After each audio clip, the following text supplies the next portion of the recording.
नमस्कार, प्रभा साक्षी news network पर आप सभी का स्वागत है। बांग्लादेश में हुए आम चुनाव के नतीजों ने भारत और बांग्लादेश के बीच सीमा से लगे इलाकों में नई चिंता पैदा कर दी है।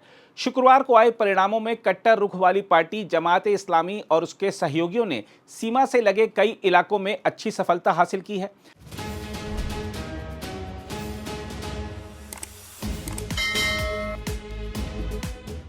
बताया जा रहा है कि 68 सीटों वाले जिन क्षेत्रों में कड़ा मुकाबला था, वहां जमात और उसके साथियों ने उल्लेखनीय जीत दर्ज की। कुल मिलाकर यह प्रदर्शन पिछले 25 साल से अधिक समय में जमात का सबसे मजबूत चुनावी प्रदर्शन माना जा रहा है।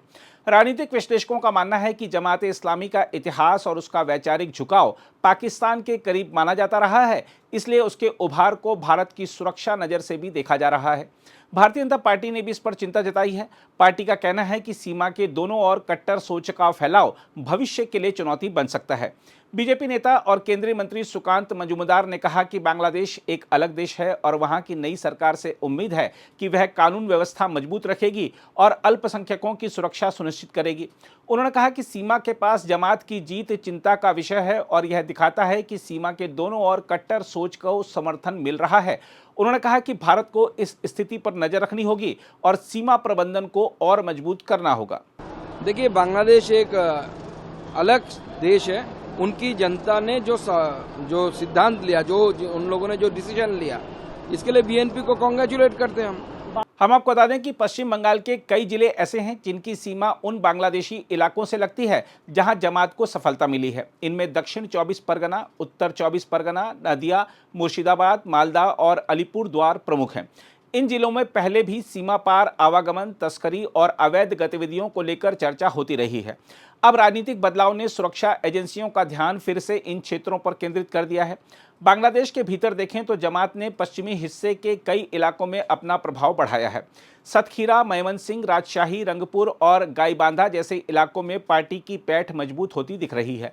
स्थानीय जानकारों का कहना है कि पिछले एक साल में जमात ने जमीनी स्तर पर संगठन को सक्रिय किया और समाज के कुछ वर्गों में समर्थन जुटाया। पूर्व प्रधानमंत्री शेख हसीना की पार्टी अवामी लीग के कुछ नेताओं ने आरोप लगाया है कि जमात ने अंतरिम सरकार के कार्यकाल में अपना असर फैलाया।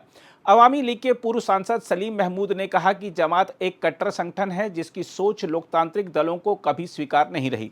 उन्होंने कहा कि जब पहले जमात पर रोक थी तब उसका असर सीमित था, लेकिन रोक हटने के बाद उसने फिर से काम तेज किया। इतिहास पर नजर डालें तो वर्ष 2001 के चुनाव में जमात ने 17 सीटें जीती थी।